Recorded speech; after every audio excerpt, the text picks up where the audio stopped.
صباحكم كله هنا وتفاؤل. تعالوا نصلي على النبي ونبدأ مع بعض الفيديو ونقول لكم احنا بنعمل ايه. انا عملت من فترة حولت الجلاش لفطير. في ناس كتير سألتني عليه، بعتولي على الخاص ان هو عايزين فيديو والتفاصيل بالظبط انا عملته ازاي. بصي، انا عملت 3 مرات قبل كده من لفة جلاش واحدة بس. اللفة كانت نص كيلو، عملت منها 3 مرات ففضل منها شوية. هتقولي لي ازاي؟ اقولك والله عملت 3 مرات قبل كده. بصي بقى، هاتي بقى علبتين زبادي وتعالي نصلي على النبي في الكومنت اللهم صل عليك يا نبي. متنسيش اللايك الجميل والاشتراك عشان يوصلك كل جديد مني، والفيديوهات الجايه كلها تعجبك والفيديو بيجيب فيديو. وانا مبسوطه قوي ان انتوا بتتابعوني. يلا نصلي على النبي. بصي بقى، انا كان ما سيحتش زبده، دول كان اخر حاجه عندي، فانا بصراحه كملت عليهم زبده من الصفرة اللي هي الفرن. جبت علبتين زبادي خلاص، وانا دلوقتي حطيت الزبده الفرن. اقلب بقى الزبده اللي انا حطيتها. بصي، حطي الزبده زي ما انت عايزه، مثلا نص كوبايه على حسب ما انت بتحبي الزبده. وجبت عليهم عشان هعمل 2، فجبت علبتين 2 زبادي. لو بعمل واحده بحط واحده بس. خلاص ضربتهم كده كلهم بالمضرب. لقيت المضرب ده مش نافع معايا، جبت واحد تاني ده خفيف، جبت واحد اتقل بحيث ان القوام بتاعه اعرف اجيبه. بصوا خلاص زي ما اتفقنا، انا هعمل 2، كل واحدة عليها كوباية زبادي. قولي يا ستي نص كوباية زبدة على سمنة، زبدة بس، سمنة بس، براحتك. نزلت بقى يجيب بربع كوباية سكر، فحسيت انها مش هتقضي بصراحة للاتنين، وانا عايزاها تبقى معسلة شوية. ممكن تعمليها حادقة ما تحطيش سكر خالص. جبت بولة اكبر، طبق كبير عشان انزل بيه بقى ده كله، عشان لما اجي اضربه ما يوقعش معايا. ما كنتش اعرف ان اليوم مش هتقضي بصراحة.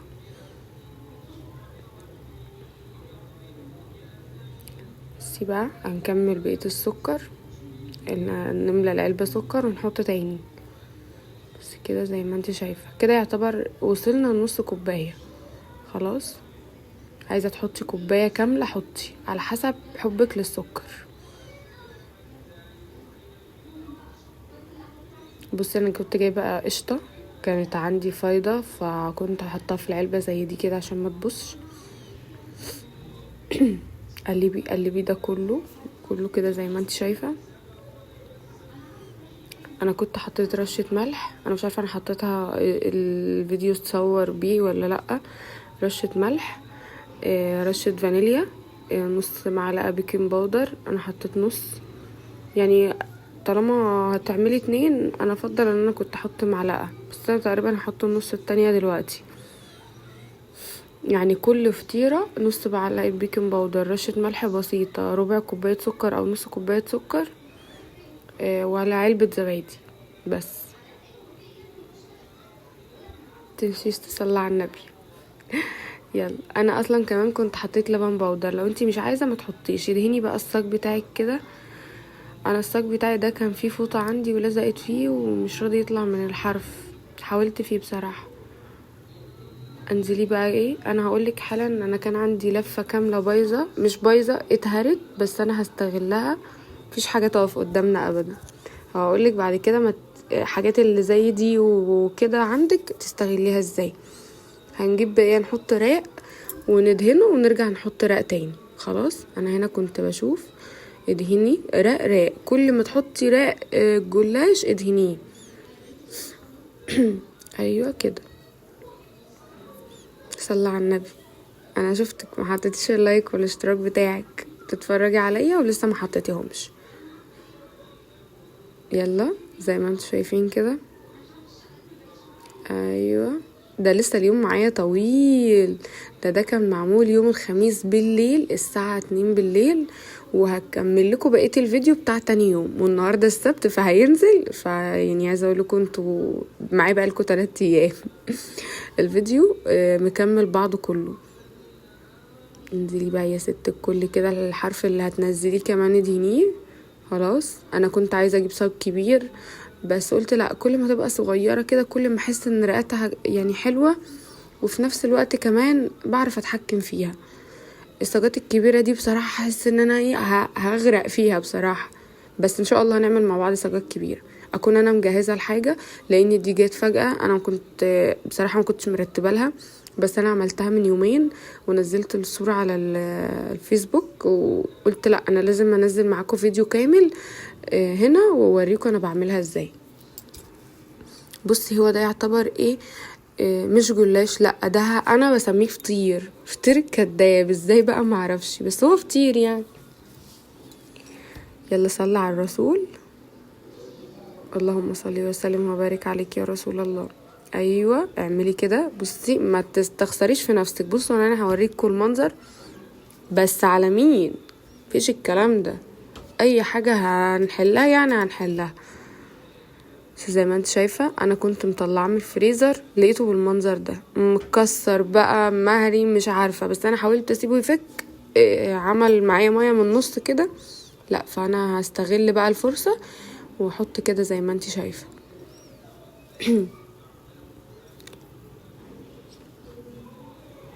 عايزة بقى دعوة حلوة منك او من اي حد بيتفرج عليا، واللايك بتاعك الحلو، علشان انا بنبسط قوي لما احس ان في ناس بتتابعني ومشاهدات كويسه، بس معظم اللي بيتفرجوا عليا مش مشتركين في القناه، يبقى انتوا القناه بتاعتي ما عجبتكوش.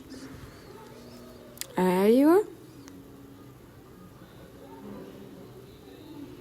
بالظبط كده.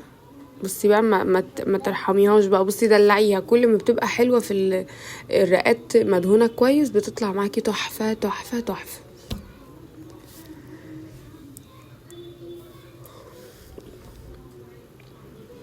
بس انا كنت بحاول اشوف هجيبها ازاي، بس على مين، ما رحمتهاش، خدتها. بص عايزه اقولك ان انا كملت الصاج ده، وفي صاج تاني ورا هناك اهو عملته هو كمان.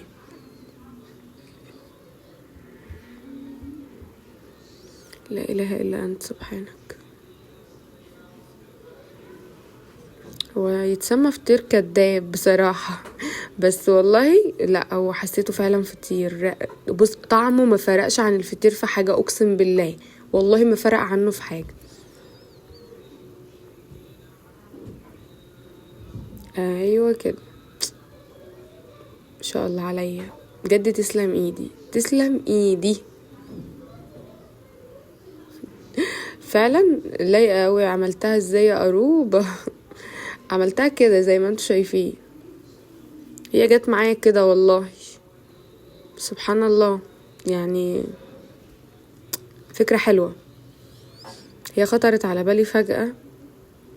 شفت فيديو لواحدة هي شيف، فكانت بتقول لو احنا عايزين نحول الجلاش دون لفطير، فايه ده، طب ما انا ممكن اعمل رق وادهن واعمل واجهز الفطير. هي جت في بالي بصراحة. الله الله، ولعنا بقى الفرن. يلا اللهم صل وسلم وبارك عليك يا رسول الله. اهم حاجه دهنه الصينيه دي اهم حاجه. طبعا هنكمل الباقي معاها، بقيت النص كيلو التاني، هما تقريبا كانوا كيلو الا ربع او كيلو لا مش عارف، هو نص وشويه، هو نص وشويه.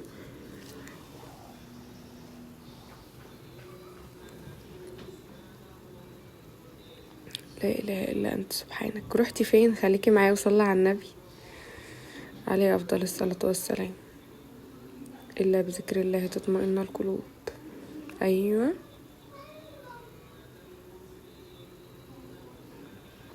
بجد انا ما بعملش حاجه وحشه، والله ما بعمل حاجه وحشه.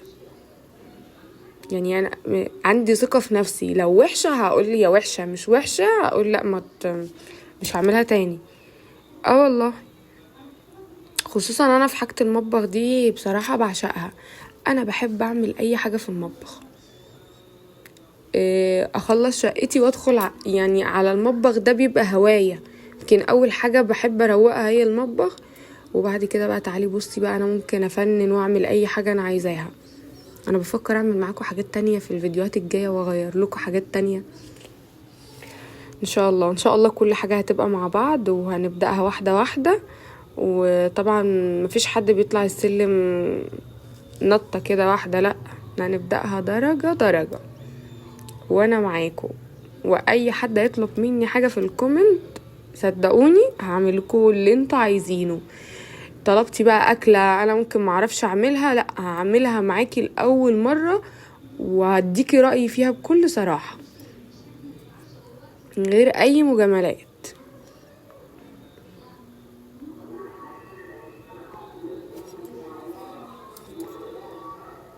الناس بقى اللي هي الجديدة اللي بتتفرج عليا او لسه بنات صغيرة بتسمعني، تابعي الفيديو وفي حاجات انا بعملها معاكم لأول مرة وصدقيني مش هتخسري حاجة. انا هنا كنت خلصت التاني، بص اللي هناك ده كل ده نشيله بقى، نشيله. ايوه انزلي كده بالباقي. اهم حاجة دهنة الوش ودهنة الارضية بتفرق معاكي جامد. بصي خلاص انا حاسه بقى ان اللي فوق ده ناشف، بس مين هنظبط الدنيا. بصي ما شاء الله ما شاء الله الله اكبر ما شاء الله، بجد حاجه تانية والله حاجه تانية. هاتي بقى القشطه بتاعتك دي وحطها على الوش، هديكي بقى تكايه حالا هتفرق معاكي جامد. الناس اللي بتحب الحاجات اللي هي لا هنا كان روح قلبي جوزي حبيبي بيوريني الموبايل، كان عايزنا اقوله على حاجه فيه فجيب بقى ايده جت في الكاميرا غصب عنه. يلا اديني بقى الوش ده. في ناس بقى بتقولك ايه ممكن انقطها كده او ممكن نحط حته في كل جنب، محبش كده خالص، لازم ادهن كده. احس بصوا احساس غريب وانا بدهن القشطه على الوش. جربيها مش هتندمي، مش مكلفه، جميلة هتعجبك قوي. عايزة تخليها حادق ما تحطيش فيها سكر، عايزة تخليها معسلة حط لها السكر دون. انا بقى هنا بقى ايه كان في شوية قشطة زودت عليهم بقى ايه شوية لبن، قلبي قلبي قلبي. ايوه هقولك بقى دي بتفرق في ايه بقى، دي بتفرق في الفطير السايح، الفطير الزبدة اللي بالسكر.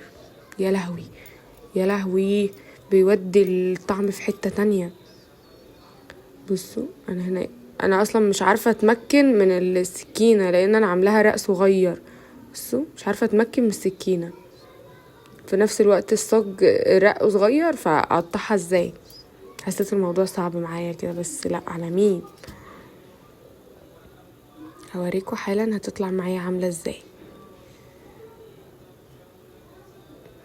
وطبعا انا اول ما بطلعها واحط عليها الحاجه دي انا بغطيها. بصي ما شاء الله رحت اجيب طبق تقريبا. بصي بصي الحلاوه بصي الجمال. يا بقى لو زودتي الرقات دي انا بقى عملت على قد ما كان عندي. شفتي بقى انتي من كميه قد ايه بتعملي قد ايه، بجد تحفه ما شاء الله. بصي الصاج التاني طلع خلاص كده بقى عندنا الصاج الصغير والصاج الكبير. الصاج الكبير ده اكمن الجلاش بتاعه كان ناشف فالوش من فوق مش ناشف، لا بس احنا هنخليه طري حالا. يلا هنغطي بقى. احنا كده حطينا ايه اللبن. انا بقى ايه عايزاها تبقى معسله شويه، انا بحب طبعا الفطير طالما هاكله معسل لوحده كده لازم يبقى لبن وسكر كده، طعم جميل قوي وهيفرق معاكي جامد. صدقيني جربيها وهستنى منكم رايكم هستنى مني رايكم في الكومنتات ان انتوا تديني الرأي بتاعكم عملتوها ولا لا. طبعا ايه انا قلت ازود باكت فانيليا بيفرق معايا قوي في الريحه وفي الطعم. يلا بصي بقى الاحراف دي نخلي ايه كلها تبقى، انا تقريبا ما قطعتوش او قطعته والله ما انا فاكره. بصي الجمال بصي الحلاوه، جربي ومش هتندمي. ايوه كده ان شاء الله الله اكبر. كده عملنا من لفه جلاش ويا ستي بصي هنعتبرها لفه. شفتي عملنا قد ايه، عملناها وعاملين ازاي. ادعيلي مش هتندمي. مستنيه رايك، مستنياكي تجربوها كل اللي عندي جربها. انا هنا بعد ما خلاص خلصتها، انا طبعا كنت مغطياها. ايوه ايوه، هاتي بقى ايه الجمال والحلاوه دي، صوري كده وبعتيلي بقى. يلا بقى دخلنا في اليوم اللي بعده، وطبعا كان يوم الجمعة، ورحت عند مامتي. واول ما رحت كانوا عايزين يجيبوا صواني اكل من بره، قلت لهم لا، طب ليه صواني وانا رحت فين؟ تعالي بقى اما اقولك انا رحت فين. انا جيت معاكي اهو في نفس الحته، تعالي اقولك انا عملت ايه. انا جبت في شفشق الخلاط، حطيت نص كيلو طماطم، عليهم 3 بصلات وسط، 5 فصوص توم، وحطيت شويه خل بس. خلاص بقى شويه الميه بصوت قوي، وضربت كل ده في الخلاط. ايوه كده، اضربيهم بقى ضربه حلوه. هاتي طبق كبير تكوني مجهزه بقى الطبق، انزلي بقى بايه، بالتتبيله دي. هقولك بقى نحط فيها ايه. وطبعا في ناس عندي حافظه الطريقه بتاعتي، هتبقى عارفه انا بعمل ايه. خلاص، انزلي بقى كده بعصره ليمونه، وديها الليمون في حته تانية، اقسم بالله في حته تانية وتالتة. اللهم صل وسلم وبارك عليك يا رسول الله. ايوه كده، مش عارفه كنت بعمل ايه. انزلي بقى بايه، برشه سكر، دي اساسي عشان الحرقان بتاع الصدر، ده اساسي. انزلي بقى بشويه ملح حلوين كده محترمين، ماشي، معلقه يعني معلقه صغيره مليانه ملح. انا تقريبا مش هسرع لكم الفيديو ده، هنبدا واحده واحده. ده ايه بقى، ده ايه، ده الزعتر. ايه، عرفتوا هعمل ايه؟ عرفتوا انتوا شايفين ايه؟ يلا.